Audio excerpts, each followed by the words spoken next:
ಪಂಚಾಯಿತಿಗೆ ಹೋಗಿ ಜನರ ಸೇವೆ ಮಾಡಬೇಕು. ಜನರು 4 ಜನರು ನಿನ್ನನ್ನು ಗುರುತು ಮಾಡಿ ಕಳಿಸಿದ್ದಾರೆ. ಕೆಲಸಕ್ಕೆ ಹೋಗಿದ್ರು. ಅಲ್ಲಿಂದ ಬಂದ ಮೇಲೆ ಕಾಲು ನೋವು ಕೈ ನೋವು ಅಂತೇಳಿ ತುಂಬಾ ಸುಸ್ತಾಗ್ತದೆ ಅಂತ ಹೇಳ್ತಾ ಇದ್ರು. ಒಂದು ದಿವಸ ನಾವು SDM ಆಸ್ಪತ್ರೆ ಉಜಿರೆಗೆ ಹೋದಾಗ ಅಲ್ಲಿ ನಮ್ಗೆ ಇಲ್ಲಿ ಟ್ರೀಟ್ಮೆಂಟ್ ಆಗುದಿಲ್ಲ, ನೀವು ಮಂಗಳೂರಿಗೆ ಹೋಗಿ ಅಂತ ಹೇಳುವಾಗ ನಾವು ಮಂಗಳೂರಿಗೆ ಹೋಗಿ 4th ಸ್ಟೇಜಿಗೆ ಹೋಗಿದೆ. ಹೆಚ್ಚು ಕಡಿಮೆ ಅಂದ್ರೆ 3 ತಿಂಗಳು ಅಂತ ಹೇಳಿದ್ರು. ಮಕ್ಕಳು ಒಂದು ಒಳ್ಳೆ ದಾರಿಗೆ ಹೋಗ್ಬೇಕಂತ ಹೇಳಿ ಒಂದು ಒಳ್ಳೆ ಶಾಲೆಗೆ ಅವರು ಕಳಿಸಿದ್ದಾರೆ. ಮಳೆ ಬಂದಾಗ ಅಂದ್ರೆ ಅದಕ್ಕೆ ಏನು ಹಾಕ್ಲಿಲ್ಲ. ನಿಮ್ದು ಶೀಟು ಸ್ವಲ್ಪ ಕಲ್ಲು ಕಡಿಮೆ ಆದಾಗ ನಾವು ಗೋಡೆಯಲ್ಲಿ ಶೀಟನ್ನು ಇಟ್ಟದ್ದು. ಅಂದ್ರೆ ಜೋರು ಈ ಹೋದ ಸಲದಿಂದ ಮಳೆ ಜೋರು ಉಂಟಲ್ಲ, ಗಾಳಿ ಮಳೆ ಎಲ್ಲ, ಆಗ ಸ್ವಲ್ಪ ಸೀಟೆಲ್ಲ ಆರಿ ಹೋಗಿದೆ.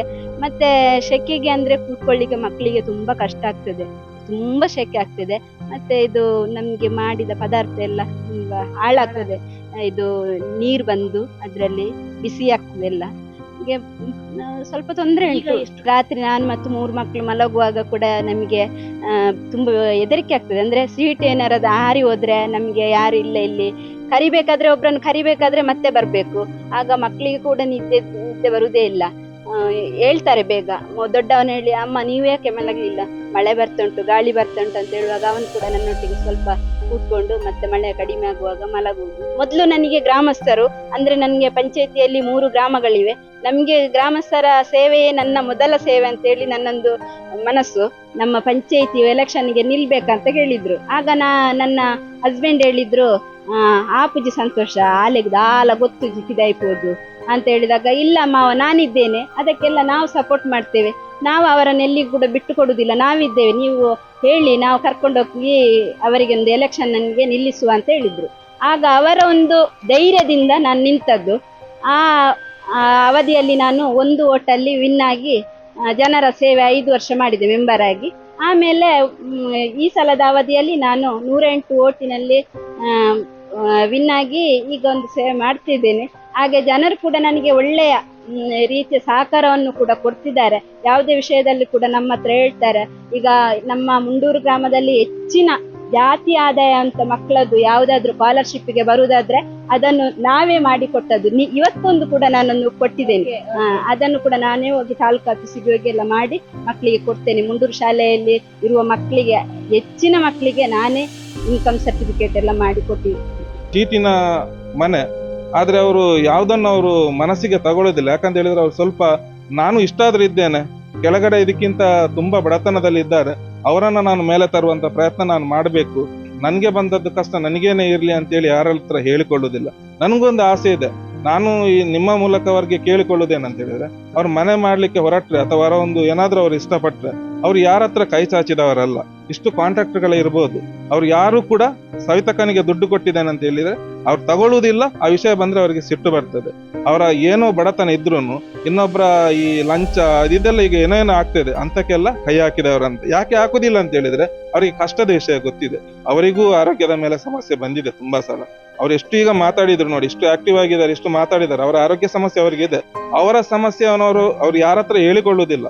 ನಾನು ಹೇಳುವಂತದ್ದು, ಈ ಸೀಟ್ ಅದು ಇದು ಏನಾದ್ರೂ ಅವ್ರ ಮನೆಯವರು ವಿಚಾರಕ್ಕೆ ಇಳಿದ್ರೆ, ಯಾರಿಗಾದ್ರೂ ಅವರಿಗೆ ಹೆಲ್ಪ್ ಮಾಡ್ಬೇಕನ್ನೋ ಅವಶ್ಯಕತೆ ಇದ್ರೆ, ಯಾರಿಗಾದ್ರೂ ಅವರ ಮನೆಯ ಒಂದು ಏನು ಫೌಂಡೇಶನ್ ಅಥವಾ ಗೋಡೆ ಅಥವಾ ಅದಕ್ಕೆ ಮೇಲ್ಚಾವಣಿ ಅಂತವ್ರು ಏನಾದ್ರೂ ಕೊಡುವಂತ ಮನಸ್ಸಿದ್ರೆ ಅವ್ರು ಮಾಡ್ಲಿ, ಅವ್ರ ಜೊತೆ ನಾವು ಸಹಕಾರ ಕೊಡ್ತೇವೆ. ಹೇಳೋಕೆ ಆಕೆ ಗ್ರಾಮ ಪಂಚಾಯತ್ ಅಧ್ಯಕ್ಷೆ. ಅದು ಎಲ್ಲಿ? ಬೆಳ್ತಂಗಡಿ ತಾಲೂಕಿನ ಮೆಲಂತಪೆಟ್ಟು ಗ್ರಾಮದ ಪಂಚಾಯತ್ ಅಧ್ಯಕ್ಷೆ. ಆದ್ರೆ ಇರೋದು ಮಾತ್ರ ಶೀಟಿನ ಮನೆಯಲ್ಲಿ. ನಾವೀಗ ಅದೇ ಜಾಗಕ್ಕೆ ಬಂದಿದ್ವಿ. ನೋಡ್ತಿರ್ಬೋದು, ಅವರ ಮನೆಯ ಮುಂಭಾಗ ಹಲವಾರು ಮಲ್ಲಿಗೆ ಗಿಡ ಇದೆ, ವೀಳ್ಯದೆಲೆ ಗಿಡ ಇದೆ. ಈ ಗಿಡದ ಹಿಂದೆ ಕೂಡ ಕೆಲವೊಂದು ಕರುಣಾಜನಕ ಕತೆ ಕೂಡ ಇದೆ. ಈಗ ನಾವು ಈ ಮಲ್ಲಿಗೆ ಗಿಡ ನೋಡ್ತಾ ಇದೀವಿ, ಇದರ ಕೆಲವೊಂದು ಉತ್ಪತ್ತಿ ಆಗ್ತಾ ಇದೆ. ಆ ವೀಳ್ಯದೆಲೆ ಕೂಡ ಹಾಗೆ, ಅದು ಕೂಡ ಮಾರಾಟ ಮಾಡ್ತಾ ಇದ್ದಾರೆ. ಯಾರು? ಸವಿತಾ ವಿಶ್ವನಾಥ್ ಅನ್ನುವಂತಹ ಗ್ರಾಮ ಪಂಚಾಯತ್ ಅಧ್ಯಕ್ಷರು. ಯಾವುದು? ಮೆಲಂತಬೆಟ್ಟು ಗ್ರಾಮ ಪಂಚಾಯತ್ ಅಧ್ಯಕ್ಷರು. ಆದ್ರೆ ಅವರ ಕತೆ ಮಾತ್ರ ಸಿಕ್ಕಾಪಟ್ಟೆ ಕರುಣಾಜನಕ ಆಗಿದೆ. ಯಾಕಂತ ಹೇಳಿದ್ರೆ ಆಲ್ಮೋಸ್ಟ್ ಸಾಮಾನ್ಯವಾಗಿ ಅನ್ಕೋತಾರೆ ಗ್ರಾಮ ಪಂಚಾಯತ್ ಅಧ್ಯಕ್ಷರು ಅಂತ ಹೇಳಿದ್ರೆ ಒಂದು ಒಂದು ಮನೆ ಚೆನ್ನಾಗಿರುತ್ತೆ, ಅವ್ರ ಸ್ಥಿತಿಗತಿ ಚೆನ್ನಾಗಿರುತ್ತೆ, ಇಲ್ಲದೆ ಹೋದ್ರು ಕೂಡ ಏನೋ ಒಂದು ಕೆಲವೊಂದು ಕೆಲಸವನ್ನ ಮಾಡ್ಕೊಂಡು, ಲಂಚವನ್ನ ಸ್ವೀಕಾರ ಮಾಡ್ಕೊಂಡು ಅವರ ಒಂದು ಕೆಲಸ ಮಾಡ್ಕೊಂಡಿರ್ತಾರೆ. ಅವರ ಮನೆಗೆ ಸ್ಥಿತಿಗತಿಗೆ ಒಳ್ಳೆ ರೀತಿಯಾಗಿ ಅವರು ಅನುಕೂಲತೆ ಮಾಡಿಕೊಂಡಿರ್ತಾರಂತ. ಅದು ಇಲ್ಲಿ ನೋಡಿದಾಗ ಮಾತ್ರ ಆ ಕಥೆಯೇ ಒಂಥರ ವಿಶೇಷವಾಗಿದೆ. ಅದು ಏನು ಎಲ್ಲವನ್ನು ಕೂಡ ನಾವು ಹೇಳ್ತೀವಿ. ಅವರ ಮನೆ ಒಳಗಡೆ ಹೋಗೋಣ. ಇದೇ ಅವರ ಆ ಶೀಟಿನ ಮನೆ. ಈ ಶೀಟಿನ ಮನೆ ಕಟ್ಟಿ 6 ವರ್ಷ ಆಯ್ತು. ಮುಖ್ಯವಾಗಿ ನಾವು ಇಲ್ಲಿ ಹೇಳ್ಬೇಕಾಗಿರೋದು ಇದು ಗಂಡು ದಿಕ್ಕಿಲ್ಲದ ಮನೆ. ಅಂದ್ರೆ ಅವರ ಗಂಡ ವಿಶ್ವನಾಥ್ ಅನ್ನುವಂಥವ್ರು ಕ್ಯಾನ್ಸರ್‌ಗೆ ಬಲಿಯಾಗಿ ಈಗಾಗಲೇ 1 ವರ್ಷ 2 ತಿಂಗಳೇನಾಗಿದೆ. ಅಷ್ಟೇ ಸಮಯ ಆಗಿರೋದು. ಇನ್ನು ಕೂಡ ಆ ಒಂದು ನೋವಿಂದ ಹೊರ ಬಂದಿಲ್ಲ. ಮುಖ್ಯವಾಗಿ ಅವರಿಗೆ 3 ಮಕ್ಕಳಿದ್ದಾರೆ. 2 ಗಂಡು ಮಕ್ಕಳು, 1 ಹೆಣ್ಣು ಮಗಳು ಕೂಡ ಇದ್ದಾರೆ. ಹಾಗಾದ್ರೆ ಬನ್ನಿ ಈ ಒಂದು ಶೀಟಿನ ಮನೆ ಆಗಿರ್ಬೋದು, ಇಲ್ಲಿರುವಂತಹ ಕೃಷಿ, ಮಲ್ಲಿಗೆ ಕೃಷಿ, ವೀಳ್ಯದೆಲೆ ಕೃಷಿ, ಇದರ ಹಿಂದಿರುವಂತಹ ಆ ಆ ನೋವಿನ ಕಥೆ ಏನು ಎಲ್ಲವನ್ನು ಕೂಡ ಅವ್ರ ಜೊತೆ ಮಾತಾಡ್ಸೋಣ. ನಾನು ಆಗ್ಲಿಂದ ಹೇಳ್ತಿರುವಂತಹ ಸವಿತಾ ವಿಶ್ವನಾಥ್ ಅನ್ನುವಂತಹ ಅಧ್ಯಕ್ಷರು ಯಾರಂತ ಹೇಳಿದ್ರೆ ಇವರೇ. ನೋಡ್ಬೇಕಾದ್ರೆ ಬಹಳ ಸಿಂಪಲ್ ಆಗಿದೆ. ಆಕ್ಚುಲಿ ಅವರ ವ್ಯಕ್ತಿತ್ವನೇ ಸಿಂಪಲ್. ಎಲ್ಲರೂ ಕೂಡ ಮಾದರಿಯಾಗಿರುವಂತಹ ಒಂದು ಅವರ ಒಂದು ಜೀವನಶೀಲತೆ ಹೇಳ್ಬೋದು. ನೀವು 2.5 ವರ್ಷದಿಂದ ಗ್ರಾಮ ಪಂಚಾಯತ್ ಅಧ್ಯಕ್ಷರಾಗಿದ್ದೀರಾ. ಈ ಹಿಂದೆ ಕೂಡ ಹಲವಾರು ವರ್ಷ ನೀವು ಇಲ್ಲಿ ಇದ್ದಂಥವ್ರು. ಸೊ ಒಟ್ಟು ಎಷ್ಟು ವರ್ಷ ಅನುಭವ? ಫಸ್ಟ್ ನಾವು ಅದನ್ನ ಕೇಳ್ತೀನಿ. ಪಂಚಾಯತಿಯಲ್ಲಿ ನಂದೊಂದು ಈಗ ಲಾಸ್ಟ್ನೇ ಅವಧಿ 10ನೇ ವರ್ಷದ ಅವಧಿ ನಂದು. ಮೊದಲ 5 ವರ್ಷ ಮೆಂಬರ್ ಆಗಿದ್ದೆ. 2.5 ವರ್ಷ ನಂತರದ ಉಪಾಧ್ಯಕ್ಷೆಯಾಗಿದ್ದೆ. ಈಗ 2.5 ವರ್ಷದ ಅವಧಿಯಲ್ಲಿ ನಾನು ಅಧ್ಯಕ್ಷರಾಗಿದ್ದೇನೆ. ಓಕೆ. ನಾ ಇದನ್ನ ಫಸ್ಟ್ ಯಾಕೆ ಹೇಳಿದೆ ಅಂತ ಹೇಳಿದ್ರೆ, ಇಷ್ಟು ವರ್ಷದಲ್ಲಿ ನೀವು ಗ್ರಾಮ ಪಂಚಾಯತಿಯಲ್ಲಿ ನೀವು ಸಕ್ರಿಯವಾಗಿದ್ದಂಥವ್ರು, ಹೌದಾ? ಆದ್ರೆ ನಿಮ್ಮ ಈ ಮನೆ ನೋಡಿದಾಗ ಅದೆಷ್ಟೋ ಮಂದಿ ಇರ್ತಾರೆ ಪಂಚಾಯತ್ನಲ್ಲಿ, ಏನಾದ್ರೂ ಒಂದು ಯಾವ್ದಾದ್ರು ಒಂದು ಮೂಲಕ ಹಣವನ್ನ ಮಾಡ್ಕೊಂಡು ತಮ್ಮ ಒಂದು ಸ್ವಂತ ಜೀವನವನ್ನ ಫಸ್ಟ್ ಚೆನ್ನಾಗಿ ನೋಡ್ಕೋತಾರೆ ಯೂಶುವಲ್ ಆಗಿ. ಬಟ್ ನೀವು ನಿಮ್ಮ ಈ ಜೀವನ ಶೈಲಿ ನೋಡಿದಾಗ ನೀವು ಆತರ ನೋಡಿದಾಗ ಫಸ್ಟ್ ಗೊತ್ತಾಗುತ್ತೆ ಯಾಕೆ ಅಂತ. ಅಂದ್ರೆ ಮೇಡಮ್, ನಾವು ಮೆಂಬರ್ ಆಗುವಾಗ ಇದೇ ಮಟ್ಟದಲ್ಲಿ ನಾನು ಪಂಚಾಯತಿಗೆ ಹೋದದ್ದು. ಹಾಗೆ ನಾನು ಹೋಗುವಾಗ ನನ್ನೊಂದು ಬೇಡಿಕೆ ಅಂದ್ರೆ ನನ್ನ ಮನೆಯವರ ಅಭಿಪ್ರಾಯ ಕೂಡ ಇತ್ತು. ಪಂಚಾಯತಿಗೆ ಹೋಗಿ ಜನರ ಸೇವೆ ಮಾಡಬೇಕು. ಜನರು 4 ಜನರು ನಿನ್ನನ್ನು ಗುರುತು ಮಾಡಿ ಕಳಿಸಿದ್ದಾರೆ. ಹಾಗೆ ಹೇಳುವಾಗ ಅವರನ್ನು ನಾನು ಬಿಟ್ಟು ಕೊಡ್ಲಿಕ್ಕೆ ನಾನು ತಯಾರಿಲ್ಲ. ನನ್ನ ಮುಂಡೂರು ಗ್ರಾಮದಲ್ಲಿ ಯಾವುದೇ ಸಮಸ್ಯೆ ಬಂದ್ರು, ಎಷ್ಟೊತ್ತಿಗೂ ಬಂದ್ರು, ನನ್ನ ಸಹಪಾಠಿಯಾಗಿ ಸಂತೋಷ್ ಕುಮಾರ್ ಆಗ ಮೆಂಬರ್ ಆಗಿರ್ಲಿಲ್ಲ. ಆ ಸಮಯದಲ್ಲಿ ಕೂಡ ನಾನು ಅವರ ಹೆಲ್ಪ್ ಅನ್ನು ತೆಕೊಂಡು ಅವರ ಹತ್ರ ಹೇಳಿ, ಎಂತ ಒಂದು ಜನರಿಗೆ ಏನಾದ್ರೂ ಸಹಾಯ ಬೇಕಿದ್ರೆ ನಾವು ಒಟ್ಟಿಗೆ ಸೇರಿ ನಾನು ಮಾಡಿದೆ. ಮತ್ತೆ ನಾವು ಪರಿಸ್ಥಿತಿ ಅಂದ್ರೆ ನಮ್ಮ ಬಡತನದ ಪರಿಸ್ಥಿತಿ. ಹಾಗೆಂತೇಳಿ ನಮ್ಮ ಗ್ರಾಮದಲ್ಲಿ ಒಂದು ಹಂತದಲ್ಲಿ, ಒಂದು 2 ಹಂತದಲ್ಲಿ ಮನೆ ಬರ್ತಿತ್ತು.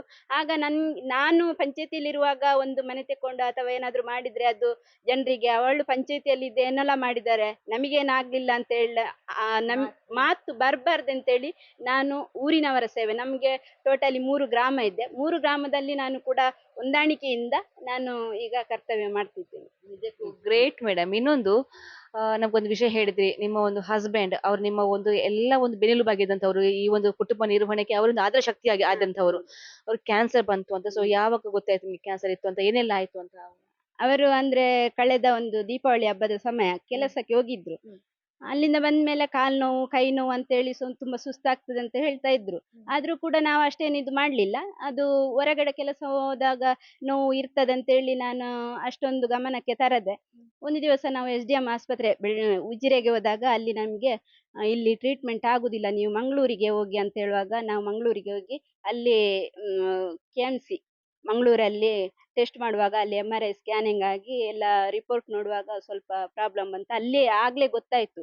ಆಗ ಆಲ್ರೆಡಿ 1,80,000 ನನಗೆ ಖರ್ಚಾಗಿದೆ. ಆಮೇಲೆ ನಾನು ಮರುದಿವಸ ನಾನು ಹೇಳಿದೆ ಅಣ್ಣನವರ ಹತ್ರ, ನನ್ನ ಮತ್ತೆ ಸಂತೋಷ್ ರವರ ಹತ್ರ ಕೂಡ ಹೇಳಿದ್ದೆ. ಹೀಗೆ ಹೇಳಿದ್ರು, ಒಂದು ಮಣಿಪಾಲಕ್ಕೆ ಹೋಗಿ ಒಂದು CT ಸ್ಕ್ಯಾನಿಂಗ್ ಮಾಡಿಸುವ, ನೋಡುವ ಏನಾಗ್ತದೆ ಅಂತೇಳಿ.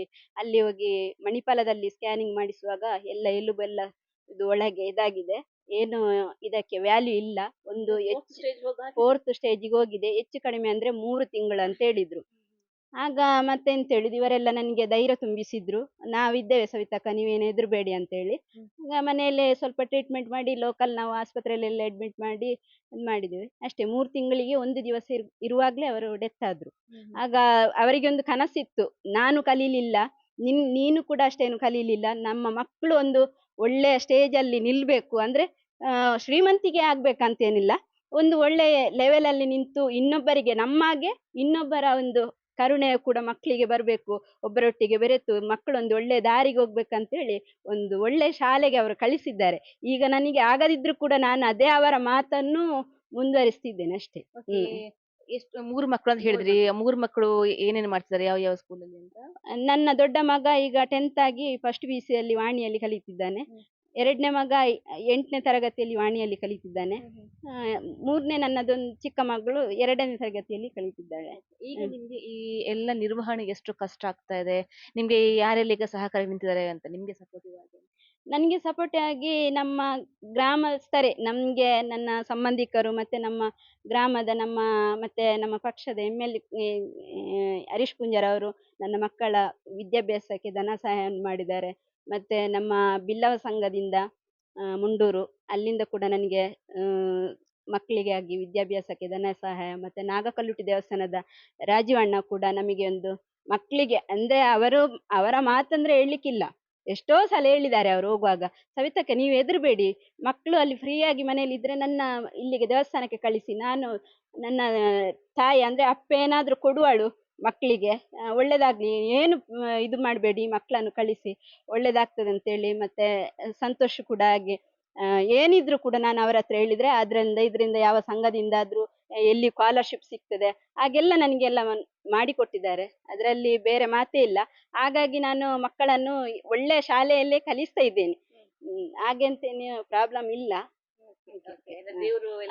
ಮತ್ತೆ ನನ್ನ ಮಕ್ಕಳ ಅಭಿಪ್ರಾಯ ಕೂಡ ಹಾಗೆ, ನಾವು ಈಗ ನಾವೇ ಕೆಳಮಟ್ಟದಲ್ಲಿ ಇದ್ರೂ ಕೂಡ ಅಮ್ಮ ನಮ್ಮಿಂದ ಕೆಳಮಟ್ಟದಲ್ಲಿ ಎಷ್ಟೋ ಜನ ಇದ್ದಾರೆ, ಅದು ನಮಗೆ ಗೊತ್ತಾಗುದಿಲ್ಲ. ನಾವು ಇವತ್ತಲ್ಲದಿದ್ರೆ ನಾಳೆ ದೇವರಿದ್ದಾರೆ, ನಾವು ಒಳ್ಳೇದಾಗ್ತೇವೆ, ನೋಡುವ, ಒಂದು 2 ವರ್ಷ ಹೋಗ್ಲಿ, 4 ವರ್ಷ ಹೋಗ್ಲಿ, ನಂದು ವಿದ್ಯಾಭ್ಯಾಸ ಆಗ್ಲಿ, ಮತ್ತೆ ಮನೆ ಕಟ್ಟುವಂತ ಕೂಡ ದೊಡ್ಡವನು ಎಷ್ಟೋ ಸಲ ಹೇಳಿದ್ದಾನೆ ಮಗ. ನೀವು ಹೆಮ್ಮೆ ಇದೆ ಅಂತ ಇದೆ ಮಕ್ಕಳ ಬಗ್ಗೆ, ಒಂದು ಒಳ್ಳೆ ವಿದ್ಯಾಭ್ಯಾಸ ಆಗಿ ಒಳ್ಳೆ ಬುದ್ಧಿ ಬಂದ್ರೆ ಸಾಕು ಮಕ್ಕಳಿಗೆ. ಅಷ್ಟೊಂದಿದ್ರೆ ನಾನು ಯಾವ ಕೃಷಿ ಕೂಡ ಬೇಡ, ನನ್ನ ಯಜಮಾನರಿದ್ದಾರಲ್ಲ ಅವರ ಆತ್ಮಕ್ಕೆ ಕೂಡ ಒಂದು ಶಾಂತಿ ಸಿಗ್ತದೆ ಅಂತ ಹೇಳಿ ನನಗೆ ಹೇಳ್ಬೋದು.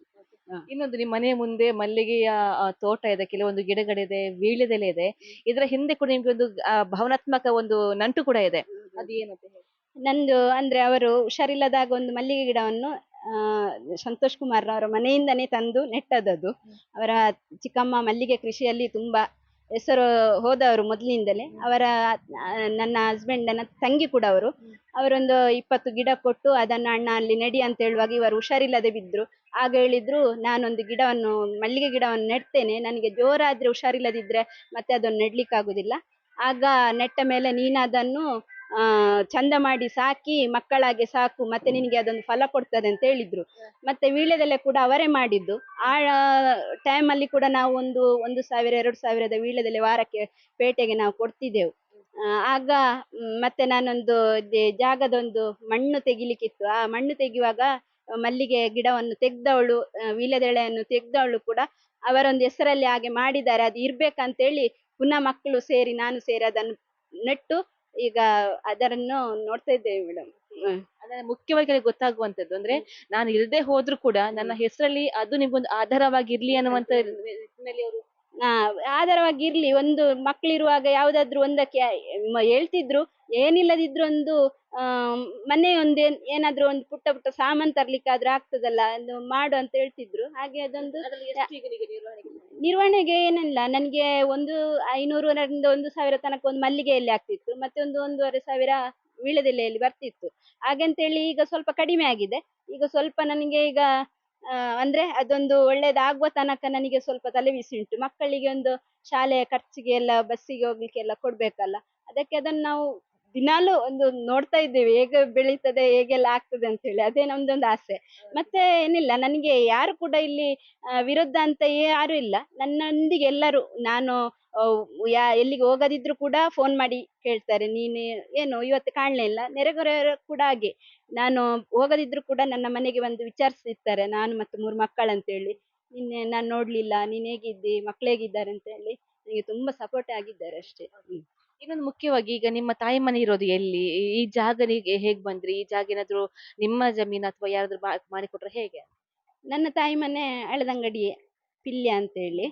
ಮತ್ತೆ ಇಲ್ಲಿ ನಾನು ಒಂದು ಮೆಂಬರ್ ಆಗಿರುವಾಗ ಸಂತೋಷ್ ಹತ್ರ ಹೇಳಿದೆ, ಈಗ ಇಲ್ಲಿ ಒಂದಿಷ್ಟು ನನಗೆ ಹೇಳಿದ್ರು, ಇಲ್ಲಿ ಒಂದು 25 ಸೆನ್ಸ್ ಜಾಗ ಉಂಟು, ಒಂದು 94C ಅಲ್ಲಿ ನಿಮಗೆ ಒಂದು 9 ಸೆನ್ಸ್ ಜಾಗ ಮಾಡಬಹುದು ಅಂತ ಹೇಳಿದ್ರು. ಆಗ ನಾನು ಸಂತೋಷ್ ಹತ್ರ ಹೇಳಿದಾಗ ಅವರ ಹತ್ರ ಮಾತಾಡಿ ಅದೊಂದು 94C ಅಲ್ಲಿ ನನಗೆ ಸರಕಾರದೊಂದು ಜಾಗ ಇಲ್ಲಿ ರೆಕಾರ್ಡ್ ಆಗಿ ಮಾಡಿ ಕೊಟ್ಟಿದ್ದಾರೆ.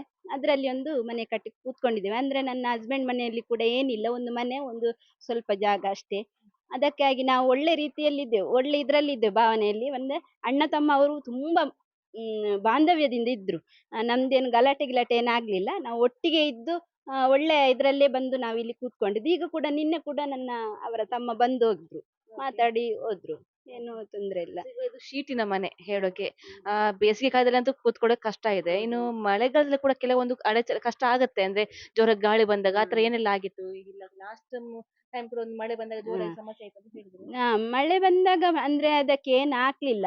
ನಿಮ್ದು ಶೀಟ್ ಸ್ವಲ್ಪ ಕಲ್ಲು ಕಡಿಮೆ ಆದಾಗ ನಾವು ಗೋಡೆಯಲ್ಲಿ ಶೀಟನ್ನು ಇಟ್ಟದ್ದು. ಅಂದ್ರೆ ಜೋರು ಈ ಹೋದ ಸಲದಿಂದ ಮಳೆ ಜೋರು ಉಂಟಲ್ಲ, ಗಾಳಿ ಮಳೆ ಎಲ್ಲ, ಆಗ ಸ್ವಲ್ಪ ಸೀಟ್ ಎಲ್ಲ ಆರಿ ಹೋಗಿದೆ. ಮತ್ತೆ ಸೆಕೆಗೆ ಅಂದ್ರೆ ಕೂತ್ಕೊಳ್ಳಿಕ್ಕೆ ಮಕ್ಕಳಿಗೆ ತುಂಬಾ ಕಷ್ಟ ಆಗ್ತದೆ, ತುಂಬಾ ಸೆಕೆ ಆಗ್ತದೆ. ಮತ್ತೆ ಇದು ನಮ್ಗೆ ಮಾಡಿದ ಪದಾರ್ಥ ಎಲ್ಲ ತುಂಬಾ ಹಾಳಾಗ್ತದೆ. ಇದು ನೀರ್ ಬಂದು ಅದ್ರಲ್ಲಿ ಬಿಸಿ ಆಗ್ತದೆ ಎಲ್ಲ. ಹೀಗೆ ಸ್ವಲ್ಪ ತೊಂದ್ರೆ ಈಗ ಉಂಟು. ಎಷ್ಟು ಕಷ್ಟ ಇದೆ ನಿಮ್ಗೆ ಈ ಒಂದು ಮಳೆ ಸಂದರ್ಭದಲ್ಲಿ ಅಂತ? ಮಳೆಯಲ್ಲಿ ಈ ತರ ಶೀಟ್ ಹಾರ್ ಹೋಗಿದೆ, ಮಕ್ಕಳು ರಾತ್ರಿ ಸಂದರ್ಭದಲ್ಲಿ ಇರ್ಬೇಕಾದ್ರೆ ಏನೆಲ್ಲ ಆಯ್ತು ಆ ಅನುಭವ ಹೇಳಿ? ಮಳೆ ಬರುವಾಗ, ಜೋರು ಮಳೆ ಬರುವಾಗ ಅಂದ್ರೆ ರಾತ್ರಿ ನಾನು ಮತ್ತು 3 ಮಕ್ಳು ಮಲಗುವಾಗ ಕೂಡ ನಮಗೆ ತುಂಬಾ ಹೆದರಿಕೆ ಆಗ್ತದೆ. ಅಂದ್ರೆ ಸೀಟ್ ಏನಾರ ಅದು ಹಾರಿ ಹೋದ್ರೆ ನಮ್ಗೆ ಯಾರು ಇಲ್ಲ ಇಲ್ಲಿ, ಕರಿಬೇಕಾದ್ರೆ ಒಬ್ರನ್ನು ಕರಿಬೇಕಾದ್ರೆ ಮತ್ತೆ ಬರ್ಬೇಕು. ಆಗ ಮಕ್ಕಳಿಗೆ ಕೂಡ ನಿದ್ದೆ ಬರುದೇ ಇಲ್ಲ. ಆ, ಹೇಳ್ತಾರೆ ಬೇಗ. ದೊಡ್ಡವನು ಹೇಳಿ, ಅಮ್ಮ ನೀವು ಯಾಕೆ ಮಲಗಲಿಲ್ಲ, ಮಳೆ ಬರ್ತುಂಟು, ಗಾಳಿ ಬರ್ತುಂಟು ಅಂತ ಹೇಳುವಾಗ ಅವನು ಕೂಡ ನನ್ನೊಟ್ಟಿಗೆ ಸ್ವಲ್ಪ ಕೂತ್ಕೊಂಡು ಮತ್ತೆ ಮಳೆ ಕಡಿಮೆ ಆಗುವಾಗ ಮಲಗುವುದು. ಹಾಗೆ ಸ್ವಲ್ಪ ಹೆದರಿಕೆ ಉಂಟು. ಇನ್ನೊಂದೀಗ ಇದು ಮುಖ್ಯವಾದ ಪ್ರಶ್ನೆ. ಈಗ ನೀವೊಬ್ಬ ಪಂಚಾಯತ್ ಅಧ್ಯಕ್ಷರು, ನಿಮ್ಮ ಒಂದು ಅವಧಿಯಲ್ಲಿ ನಿಮ್ಮ ಒಂದು ಆಡಳಿತದಲ್ಲಿ ಕೆಲವೊಂದು ಮನೆ ಕೂಡ ಆಗುತ್ತೆ. ಅದು PM ಆವಾಸ್ ಯೋಜನೆ ಏನಾದ್ರು ಆಗಿರ್ಬೋದು. ನೀವು ಎಷ್ಟು ಮನೆ ಮಾಡಿ ಕೊಟ್ಟಿದ್ದೀರಿ? ನನ್ನ ಅವಧಿಯಲ್ಲಿ 5 ವರ್ಷದ ಅವಧಿಯಲ್ಲಿ ಸಾಧಾರಣ ಒಂದು 18 ಮನೆ ಮಂಜೂರಾತಿ ಆಗಿದೆ ಸರಕಾರದಿಂದ, ಮತ್ತೆ PM ಕೇಂದ್ರ ಸರಕಾರದಿಂದ. ಅದರಲ್ಲಿ ಆಲ್ರೆಡಿ ನಾನು ಅಧ್ಯಕ್ಷ ಆಗುವ ತಿಂಗಳಲ್ಲಿ ಒಂದು 3 ಮನೆ ಮಂಜೂರಾತಿ ಆಗಿದೆ. ಮುಂಡೂರಲ್ಲಿ 2 ಮನೆ PM ಅಲ್ಲಿ ಆಗಿದೆ. ಅದು ಆಲ್ರೆಡಿ ಎಲ್ಲ ಕೆಲಸ ಆಗಿದೆ. ಸೌನಾಲಲ್ಲಿ ಒಂದು, ಮತ್ತೆ ಕೆಲವು ಮನೆಗಳು ಒಂದು 3-4 ಮನೆಗಳು ಕೊನೆಯ ಹಂತದಲ್ಲಿ ಇದೆ. ಏನು ಕಾಮಗಾರಿಯನ್ನು ಇದಾಗ್ಲಿಲ್ಲ, ಮುಂದುವರಿತಾ ಉಂಟು ಅಷ್ಟೇ. ಅವ್ರಿಗೆಲ್ಲ ನೀವು ಮನೆ ಮಾಡಿ ಕೊಡ್ತಾ ಇದ್ದೀರಾ. ನಿಮ್ಮ ಒಂದು ಗ್ರಾಮ ಪಂಚಾಯತ್ ಬರುವಂತ ಒಂದು ಹಣದಲ್ಲಿ ಅನ್ನೋದ್ರಲ್ಲಿ ಯಾವ್ದ್ರದ್ದು ಮಾಡಿ ಕೊಡ್ತಾ ಇದ್ದಾರೆ. ಬಟ್ ನಿಮ್ ಕೂಡ ಮಾಡ್ಬೋದಿತ್ತಲ್ಲ? ಅಂದ್ರೆ ಮಾಡ್ಬೋದಿತ್ತು ಮೇಡಮ್. ಹಾಗಂತೇಳಿ ನಾನು ಮಾಡದೆ, ನನಗೆ ಬೇಡ ಅಂತ ಕೂಡ ಯಾರು ಹೇಳಲಿಲ್ಲ.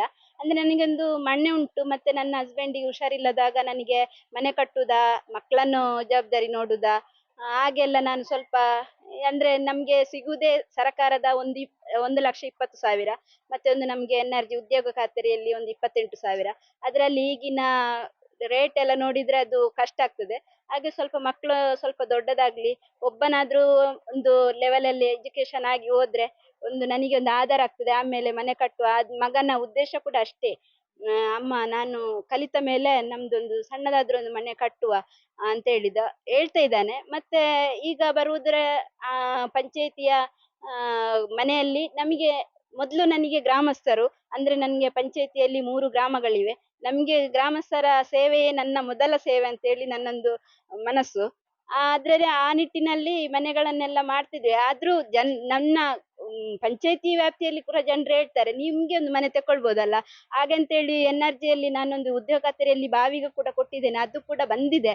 ಆದ್ರೂ ಕೂಡ ನನ್ಗೆ ಗ್ರಾಮದವ್ರದ್ದೊಂದು ನಾವೇನಾದ್ರೂ ಪಂಚಾಯತಿಯಿಂದ ಒದಗಿಸಿಕೊಟ್ಟ ಯಾವುದೇ ಕಾಮಗಾರಿ ಆಗ್ಲಿ ಯಾವ್ದಾದ್ರು ಅದು ಅವರ ಒಂದು ಪ್ರಯೋಜನಕ್ಕೆ ಬಂದ್ಮೇಲೆ ನಾವು ಮಾಡುವ. ನಾನೊಂದು ಜನಸಾಮಾನ್ಯರಾದ್ಮೇಲೆ ಒಂದು ಏನಾದ್ರು ಮಾಡ್ಬೇಕಂತೇಳಿ ನನ್ನ ಆಲೋಚನೆ. ನೀರಿಗೆಲ್ಲ ಏನ್ ವ್ಯವಸ್ಥೆ? ನೀರಿಗೆಲ್ಲ ನನಗೆ ಪಂಚಾಯಿತಿಯಿಂದ ನಮ್ಮ ಶಾಸಕರ ಅನುದಾನದಲ್ಲಿ 1 ಕೋಟಿಗಟ್ಟೆ ಎಂಬಲ್ಲಿ ಒಂದು ಬೋರ್ವೆಲ್ ಆಗಿದೆ.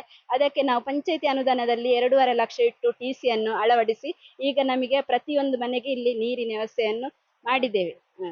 ಈ ಕ್ಷೇತ್ರಕ್ಕೆ ಹೇಗೆ ನೀವು ಅಂತ ಒಬ್ಬ ಸಾಮಾನ್ಯ ಇಲ್ಲಿನ ಸದಸ್ಯ ಅಥವಾ ಯಾವ್ದೊಂದು ನಾಗರಿಕರಾಗಿ ಆದಂತವರು ಈ ಪಂಚಾಯತ್ಗೆ ಹೇಗೆ ನೀವು ಎಂಟ್ರಿ ಕೊಡ್ತೀರಿ? ಪಂಚಾಯತಿಯಲ್ಲಿ ಅಂದ್ರೆ ನನಗೆ ಮದುವೆಯಾಗಿ 17 ವರ್ಷ ಆಯ್ತು. 7 ವರ್ಷ ನಾನು ಮನೆ ಬಿಟ್ಟು ಎಲ್ಲಿಗೆ ಕೂಡ ಹೋದವಳಲ್ಲ.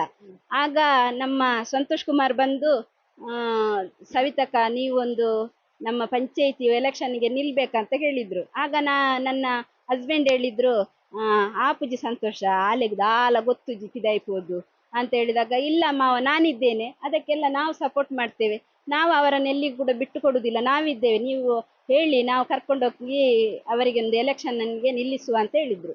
ಆಗ ಅವರ ಒಂದು ಧೈರ್ಯದಿಂದ ನಾನು ನಿಂತದ್ದು. ಆ ಆ ಅವಧಿಯಲ್ಲಿ ನಾನು ಒಂದು ಓಟಲ್ಲಿ ವಿನ್ ಆಗಿ ಜನರ ಸೇವೆ 5 ವರ್ಷ ಮಾಡಿದೆ ಮೆಂಬರ್ ಆಗಿ. ಆಮೇಲೆ ಈ ಸಲದ ಅವಧಿಯಲ್ಲಿ ನಾನು 108 ಓಟಿನಲ್ಲಿ ವಿನ್ ಆಗಿ ಈಗ ಒಂದು ಸೇವೆ ಮಾಡ್ತಿದ್ದೇನೆ. ಹಾಗೆ ಜನರು ಕೂಡ ನನಗೆ ಒಳ್ಳೆಯ ರೀತಿಯ ಸಹಕಾರವನ್ನು ಕೂಡ ಕೊಡ್ತಿದ್ದಾರೆ. ಯಾವುದೇ ವಿಷಯದಲ್ಲಿ ಕೂಡ ನಮ್ಮ ಹತ್ರ ಹೇಳ್ತಾರೆ. ಈಗ ನಮ್ಮ ಮುಂಡೂರು ಗ್ರಾಮದಲ್ಲಿ ಹೆಚ್ಚಿನ ಜಾತಿ ಆದಾಯ ಅಂತ ಮಕ್ಕಳದ್ದು ಯಾವುದಾದ್ರೂ ಸ್ಕಾಲರ್ಶಿಪ್ಗೆ ಬರುವುದಾದ್ರೆ ಅದನ್ನು ನಾವೇ ಮಾಡಿಕೊಟ್ಟದ್ದು. ಇವತ್ತೊಂದು ಕೂಡ ನಾನೊಂದು ಕೊಟ್ಟಿದ್ದೇನೆ. ಅದನ್ನು ಕೂಡ ನಾನೇ ಹೋಗಿ ತಾಲೂಕು ಆಫೀಸಿಗೆ ಹೋಗಿ ಎಲ್ಲ ಮಾಡಿ ಮಕ್ಕಳಿಗೆ ಕೊಡ್ತೇನೆ. ಮುಂಡೂರು ಶಾಲೆಯಲ್ಲಿ ಇರುವ ಮಕ್ಕಳಿಗೆ, ಹೆಚ್ಚಿನ ಮಕ್ಕಳಿಗೆ ನಾನೇ ಇನ್ಕಮ್ ಸರ್ಟಿಫಿಕೇಟ್ ಎಲ್ಲ ಮಾಡಿ ಕೊಟ್ಟಿದ್ದೀನಿ. ಇದು ನೀವು ಹೆಮ್ಮೆಯಿಂದ ಹೇಳುವಂತದ್ದು ನಿಮ್ಮ ಅವಧಿಯಲ್ಲಿ ಏನೆಲ್ಲ ಕಾಮಗಾರಿ ಆಗಿದೆ, ಏನೆಲ್ಲ ಅಭಿವೃದ್ಧಿ ಆಗಿದೆ ಅಂತ? ನನ್ನ ಅವಧಿಯಲ್ಲಿ ಅಂದ್ರೆ ನಾವು 12 ಜನ ಮೆಂಬರ್ ಇದ್ದೇವೆ. ನಾವು ಆ 12 ಜನ ಮೆಂಬರ್ನವರು ಕೂಡ ಒಮ್ಮತದಿಂದ ಯಾವುದೇ ನಮ್ಮ ಪಂಚಾಯತಿಯಲ್ಲಿ ಚರ್ಚೆ ಅದು ಇದೇನಿಲ್ಲ. ನಾವು ಯಾವುದೇ ಕಾಮಗಾರಿಯ ಮಾಡುವುದಾದ್ರೂ ಅಧಿಕಾರಿಯವರನ್ನು ಕರೆದು ಒಂದು ಚೇಂಬರಲ್ಲಿ ಒಟ್ಟಿಗೆ ಕೂತ್ಕೊಂಡು ಮಾತಾಡಿ ನಮ್ಮ ಅವಧಿಯಲ್ಲಿ ಒಂದು ಸಂಜೀವಿನಿ ಘಟಕ ಆಲ್ರೆಡಿ ಈಗ ಅದು ಉದ್ಘಾಟನೆಗೆ ಬಂದು ನಿಂತಿದೆ. ಸಂಜೀವಿನಿ ಘಟಕ ಲಾಸ್ಟ್ ಹಂತದ ಕೆಲಸ ಆಗ್ತಾ ಉಂಟು. ಆಮೇಲೆ ಒಂದು ನಮ್ಮ ಸಂಜೀವಿನಿ ಘಟಕಕ್ಕೆ ವಾಹನ ವ್ಯವಸ್ಥೆ ನಮ್ಮ ಕ್ರಿಯೋಜನೆಯಲ್ಲಿ ಇಟ್ಟು ಈಗ 7.5 ಲಕ್ಷದ ಗಾಡಿ ಇವತ್ತು ನಾಳೆ ಬರ್ತದೆ ಅಂತೇಳಿ ಉಂಟು. ಅದೊಂದಾಗಿದೆ. ಮತ್ತೊಂದು ಸೌನಾಲ್ನಲ್ಲಿ ಒಂದು ಸ್ಮಶಾನ, ಸಾರ್ವಜನಿಕವಾಗಿ ಒಂದು ಸ್ಮಶಾನದ ಬಿಲ್ಡಿಂಗ್ ಕೂಡ ಆಗಿದೆ. ಅದು ಕೂಡ ಈಗ ಒಂದು ಕಾಂಕ್ರೀಟ್ ರಸ್ತೆ ಆದ ಕೂಡಲೇ ಅದೊಂದು ಸುಸಜ್ಜಿತವಾಗಿ ಎಲ್ಲ ಗ್ರಾಮದವರಿಗೂ ಕೂಡ 3 ನಮ್ಮ ಪಂಚಾಯತಿ ವ್ಯಾಪ್ತಿಯ ಎಲ್ಲರಿಗೂ ಕೂಡ ಒಂದು ಅಂತ್ಯ ಸಂಸ್ಕಾರಕ್ಕೆ ಒಂದು ಅವಕಾಶವು ಕೂಡ ಮಾಡಿಕೊಡ್ತೇವೆ. ಮತ್ತೊಂದು ನಮ್ಮ ಸುತ್ತಮುತ್ತ ನಮ್ಮ ಪಂಚಾಯತಿ ವ್ಯಾಪ್ತಿಯ ಇದು ಘನತ್ಯಾಜ್ಯ ಘಟಕ. ನಾವೀಗ ನಮ್ಗೆ ಎಲ್ಲ ಕಡೆ ಕೂಡ ಆಗಿದೆ ಸ್ವಚ್ಛ ಭಾರತ ಸ್ವಚ್ಛ. ನಾವು ಕೇಂದ್ರ ಸರ್ಕಾರದ ಮೋದಿಜಿ ಅವರೊಂದು ಅಭಿಪ್ರಾಯದಂತೆ, ಅವರೊಂದು ಕನಸಿನಂತೆ ನಾವು ಈಗ ಇದು ಘನತ್ಯಾಜ್ಯ ಘಟಕವನ್ನು ಕೂಡ ನಿರ್ಮಿಸಿದ್ದೇವೆ. ಅದರಲ್ಲಿ ಒಂದು ನಮ್ಗೆ ಶೌಚಾಲಯ ವ್ಯವಸ್ಥೆ ಆದ ಕೂಡಲೇ ಅದನ್ನೊಂದು 2 ತಿಂಗಳ ಅವಧಿಯ ಒಳಗೆ ನಾವು ಅದನ್ನೊಂದು ಪೂರ್ಣ ಹಂತಕ್ಕೆ ತರಬೇಕಂತ ಉಂಟು. ಮತ್ತೆ ನಮ್ಮ ಮುಂಡಿನಲ್ಲಿ ಒಂದು ಹಾಲಿನ ಡೈರಿ ಉಂಟು. ಅಲ್ಲಿ ಎಲ್ರು ಕೂಡ ಒಂದು ಯಾವುದೇ ಹಾಲಿನ ಒಂದು ಹಣ ತೆಗಿಬೇಕಾದ್ರೆ 10 ದಿವಸಕ್ಕೊಮ್ಮೆ ಗುರನ್ಕೆರೆಗೆ ಬೆಳ್ತಂಗಡಿಗೆಲ್ಲ ಹೋಗುವ ವ್ಯವಸ್ಥೆ ಇತ್ತು. ಆವಾಗ ಕೂಡ ನಾನು ಮತ್ತು ನಮ್ಮ ಸಂತೋಷ್ ಕುಮಾರ್ ಮೆಂಬರ್ ಅವರು ಸೇರಿ ನಮ್ಗೆ ಗ್ರಾಮಕ್ಕೆ ಬರುವ ಅನುದಾನದಲ್ಲಿ ನಾವು 2 ವರ್ಷದ ಅನುದಾನವನ್ನು ಆ ಬಿಲ್ಡಿಂಗಿಗೆ ಇಟ್ಟು ನಾವೊಂದು ಹಾಲಿನ ಸೊಸೈಟಿ ಕೂಡ ಮಾಡಿದ್ದೇವೆ. ಮತ್ತೆ ಒಂದು ರೇಷನ್ ಕೂಡ CA ಬ್ಯಾಂಕ್ ಕೂಡ ಮಾಡಿದ್ದೇವೆ. ಮತ್ತೆ ಒಂದು ರೇಷನ್ ಕೂಡ ನಮ್ಗೆ ಟೆಂಪ ಬರ್ತಾ ಉಂಟು. ಅದು ಕೂಡ ಜನರಿಗೆ ಒಂದು ದಿವಸ ಇಲ್ಲದಿದ್ರೆ ತುಂಬಾ ಕಷ್ಟ ಆಗ್ತಾ ಉಂಟು. ಅದನ್ನು ಕೂಡ ಈಗ ಒಂದು 15 ದಿವಸದೊಳಗೆ ಆಗ್ತದೆ. ಅದು ಆಗ ಗೋಡನೆಲ್ಲ ಆಗಿದೆ ಆಲ್ರೆಡಿ. ಅದನ್ನು ಕೂಡ ಒಂದು ಮಾಡುವ ನಮ್ದು ಚಿಂತನೆ ಉಂಟು. ಅದು ಕೂಡ ಈಗ ಆದಷ್ಟು ಬೇಗ ಮಾಡ್ಬೇಕಂತ ಉಂಟು. ಮಾಡಿ ತೋರಿಸ್ತೇವೆ ನಾವು ಅಂತ. ಇದ್ರಲ್ಲಿ ಗೊತ್ತಾಗೋದು ನಿಮ್ಮ ಈಗ ಕಂಪ್ಲೀಟ್ ಫೋಕಸ್ ಇರುವಂತದ್ದು ಗ್ರಾಮದ ಅಭಿವೃದ್ಧಿ. ನಿಮ್ಮ ಮನೆಯ ಬಗ್ಗೆ, ನಿಮ್ಮ ಇದ್ರ ಬಗ್ಗೆ ಜಾಸ್ತಿ ನೀವು ನಮ್ಮ ಮನೆಯ ಬಗ್ಗೆ ಅಂದ್ರೆ ನನ್ಗೆ ಎಲ್ರು ನಮ್ಗೆ ಗ್ರಾಮದವರು ಕೂಡ ನಾನು ಬೇರೆಯವರಂತ ಎನಿಸ್ಲಿಲ್ಲ ಮೇಡಮ್. ನಮ್ಮೊಟ್ಟಿಗೆ ಇದ್ದಾರೆ. ಹಾಗಂತೇಳಿ ನನ್ಗೆ ಮನೆಯದ್ದೇನು ಚಿಂತನೆ ಇಲ್ಲ. ನಮ್ಮೊಟ್ಟಿಗೆ ಅವರಿರುವಾಗ ನನಗೇನು ಬೇರೆ ಇದು ಹೆದರಿಕೆ ಯಾಕೆ ಅಂತೇಳಿ ನನ್ಗೆ ಒಂದು ಎಲ್ಲರೊಟ್ಟಿಗೆ ನಾನು ಇದ್ದೇನಲ್ಲ, ಆ ಕಾರಣದಿಂದ ನಾನು ಮನೆಯ ಚಿಂತನೆಯನ್ನು ಸ್ವಲ್ಪ ದೂರದಲ್ಲೇ ಇದ್ದೇನೆ, ಬೇರೇನಿಲ್ಲ. ಸವಿತಾ ಅವರು ಆಗ್ಲಿಂದ ಸಂತೋಷ್ ಅಂತ ಮಾತನ್ನ ಹೇಳ್ತಾ ಇದ್ರು. ಆ ಸಂತೋಷ್ ಇವ್ರೇನೆ. ಇವರು ಅಲ್ಲಿನ ಮೆಂಬರ್ ಆಗಿದ್ದುಕೊಂಡು ಅವರ ಒಂದು ಸಹಪಾಠಿ ಆಗಿದ್ದುಕೊಂಡು ಬಹಳ ಸಹಾಯವನ್ನ ಮಾಡಿದಂತವ್ರು. ಅವರಲ್ಲಿ ಕೇಳೋಣ ಸರ್, ಈಗ ನೀವು ಕಂಡಂತೆ ಸವಿತಾ ಅವರು ಹೇಗೆ? ನಾನು ಕಂಡಂತೆ ಸವಿತಾ ಮೇಡಮ್ ಅವರು ನಮ್ಮ ಪಂಚಾಯತ್ ಅಧ್ಯಕ್ಷರು. ಹಾಗಾಗಿ ಅವರು ಹಿರಿಯವರೊಂದು ಮಾತು ಹೇಳಿದ್ದಾರೆ ನೋಡಿ, ಬಡವನಾಗಿ ಹುಟ್ಟುವುದು ತಪ್ಪಲ್ಲ, ಬಡವನಾಗಿ ಸಾಯುವುದು ತಪ್ಪ ಅಂತೇಳಿ. ಅದನ್ನು ಅವ್ರು ಪ್ರೂವ್ ಮಾಡ್ತಿದ್ದಾರೆ. ನಾವು ಯಾವತ್ತು ಬಡವರಾಗಿ ಇರಬಾರ್ದು. ಹುಟ್ಟುವುದೊಂದು ದೇವರು ಕೊಟ್ಟಂತದೊಂದು ಭಿಕ್ಷೆ. ಅದು ನಾವು ಭೂಮಿಯಲ್ಲಿ ನಾವು ಜನನಾಗ್ತೇವೆ. ಆನಂತರ ನಮ್ಗೆ ಬೇಕಾದಷ್ಟು ಈ ಭೂಮಿಯಲ್ಲಿ ಬದುಕಲಿಕ್ಕೆ ಅವಕಾಶ ಇದೆ. ಅದನ್ನೆಲ್ಲ ಯಾವ ರೀತಿ ನಾವು ಉಪಯೋಗ ಮಾಡಿಕೊಂಡು ನಾವು ಬದುಕಬೇಕಾ, ಅದನ್ನೆಲ್ಲ ಅವರು ನಿದರ್ಶನವಾಗಿ ತೋರಿಸಿಕೊಟ್ಟಂತ ನಮ್ಮ ಅಧ್ಯಕ್ಷರು. ಹಾಗಾಗಿ ಅವರು ಏನು ಅವರ ಒಂದು ನಾನು ಹೋಗಿ ಹೇಳುವಾಗ ಒಪ್ಪಿಕೊಂಡ್ರು. ಅವತ್ತಿಂದ ಇವತ್ತಿನವರೆಗೆ ಅವರ ಬೆನ್ನ ಇದ್ದ ಇಂದು ನಾವು ಕೆಲಸ ಮಾಡ್ತಾ ಇದ್ದೇವೆ. ಅವರಿಗೆ ಯಾರ ಹತ್ರನೂ ತಾರತಮ್ಯ ಇಲ್ಲ. ಒಳ್ಳೆ ಅಧ್ಯಕ್ಷರು. ನಮ್ಮ ಗ್ರಾಮದಲ್ಲಿ ಇರಲಿ ಅಥವಾ ನಮ್ಮ 2 ಬೇರೆ, ಅವರಿಗೆ 3 ಗ್ರಾಮ ಬರ್ತದೆ ಪಂಚಾಯತ್ ವ್ಯಾಪ್ತಿಗೆ. ಹಾಗಾಗಿ ನಾನು ಮಾತಾಡೋದ್ರೆ ನನ್ನ ಗ್ರಾಮದ ಬಗ್ಗೆ ಮಾತಾಡ್ಬೋದು. ಅವರು ಜೊತೆ ಮತ್ತೆ ನಾನು ಇಬ್ರು ಸೇರಿಕೊಂಡು ಸಾಧಾರಣವಾಗಿ ನಮ್ಮ ಮುಂಡೂರು ಗ್ರಾಮವನ್ನ ತುಂಬಾ ಅಭಿವೃದ್ಧಿ ಮಾಡಿದ್ದೇವೆ. ಹಾಗಂತೇಳಿ ನಾವು ಹೇಳುವುದಕ್ಕಂತೂ ನೀವು ಜನರ ಹತ್ರ ಕೇಳಿದ್ರೆ ಅವ್ರು ಹೇಳ್ತಾರೆ ಏನೆಲ್ಲ ಕೆಲಸ ಆಗಿದೆ. ಮೂಲಭೂತ ಸೌಕರ್ಯದಿಂದ ಸ್ವಲ್ಪ ಆ, ಇತ್ತು ನಮ್ಮ ಗ್ರಾಮದಲ್ಲಿ, ಆದ್ರೂ ಸ್ವಲ್ಪ ಏನು ಈಗಿನ ಪರಿಸ್ಥಿತಿಗೆ ಅನುಗುಣವಾಗಿ ಮೂಲಭೂತ ಸೌಕರ್ಯಗಳು ಕಡಿಮೆ ಇತ್ತು. ನಮ್ಮ ಶಾಲೆ ಮುಖ್ಯವಾಗಿ ನಮ್ಮ ಶಾಲೆ 1ನೇ ತರಗತಿಯಿಂದ 5ನೇ ತರಗತಿವರೆಗೆ ಇರುವಂತ ಮುಂಡೂರು ಶಾಲೆ. ಅಲ್ಲಿ ಮೂಲಭೂತ ಸೌಕರ್ಯ ಸುಸಜ್ಜಿತವಾದಂತ ಕಟ್ಟಡ ಇರ್ಲಿಲ್ಲ. ಇತ್ತು, ಅದು ಸೋರುವಂತದ್ದು, ನೀಟ್ನೆಸ್ ಇರ್ಲಿಲ್ಲ. ಅದಕ್ಕೆ ಒಂದು ಬಾಗಿಲು ಅಥವಾ ದಾರಂದ ಅಥವಾ ನೆಲಕ್ಕೆ ಟೈಲ್ಸ್ ಅದೇನು ಇರ್ಲಿಲ್ಲ. ನಾನು ಮೆಂಬರ್ ಆದಂತ ಸಂದರ್ಭದಲ್ಲಿ ಶಾಸಕರ ಬಳಿ ಬೇಡಿಕೊಂಡಾಗ ಆ ಸಂದರ್ಭದಲ್ಲಿ ನನಗೆ ಒಂದು ಸಾಧಾರಣ ಮೊತ್ತವನ್ನ ಕೊಟ್ಟು ಆ ಶಾಲೆಯನ್ನು ಈಗ ತುಂಬಾ ಚಂದ ಮಾಡಿದ್ದಾರೆ. ಹೀಗಾಗಿ ಮಕ್ಕಳಿಗೆ ವಿದ್ಯಾಭ್ಯಾಸಕ್ಕೆ ಒಳ್ಳೇದಾಗ್ತಾ ಇದೆ.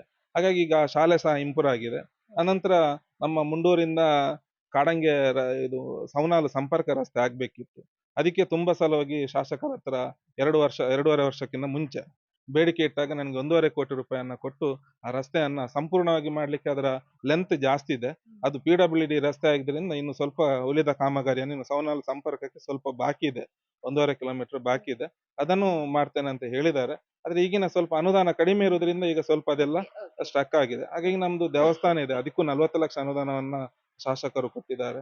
ಅನಂತರ ನಮ್ಗೆ ಕುಡಿಯುವ ನೀರಿನ ವ್ಯವಸ್ಥೆಗೆ ಕೇಂದ್ರ ಸರ್ಕಾರದ ಜಲಜೀವನ್ ಮಿಷನ್ ಯೋಜನೆ ಅಡಿಯಲ್ಲಿ ನಮ್ಗೆ 1,10,00,000 ಎಸ್ಟಿಮೇಟ್ ಅನ್ನ ಮಾಡಿ 2 ಟ್ಯಾಂಕಿ 4 ಬೋರ್ವೆಲ್ ಗಳ ಮಾಡಿ ನಮ್ಮ ಮುಂಡೂರಿನ 210 ಕುಟುಂಬಗಳಿಗೂ ಆ ನೀರು, ಕುಡಿಯುವ ಶುದ್ಧ ನೀರು ಕೊಡುವಂತ ವ್ಯವಸ್ಥೆಯನ್ನ ನಮ್ಮ ಅಧ್ಯಕ್ಷರು ಎಲ್ಲ ಸೇರಿ ನಾವು ಮಾಡಿದ್ದೇವೆ. ಅದನಂತರ ಇಲ್ಲಿ ಹಳ್ಳಿಗಳಲ್ಲಿ ಹೋಗುವಂತ ರಸ್ತೆಗಳು ತುಂಬಾ ಕೆಟ್ಟದಾಗಿತ್ತು. ಅದಕ್ಕೆ ಬೇಕಾ ಒಂದು 2-3 ಕಡೆ ಕಾಂಕ್ರೀಟ್ ರಸ್ತೆಗಳನ್ನ ಮಾಡಿದ್ದೇವೆ. 25 ಲಕ್ಷ, 20 ಲಕ್ಷ, 10 ಲಕ್ಷ ವೆಚ್ಚದ ಆ ರಸ್ತೆಗಳನ್ನ ಮಾಡಿದ್ದೇವೆ.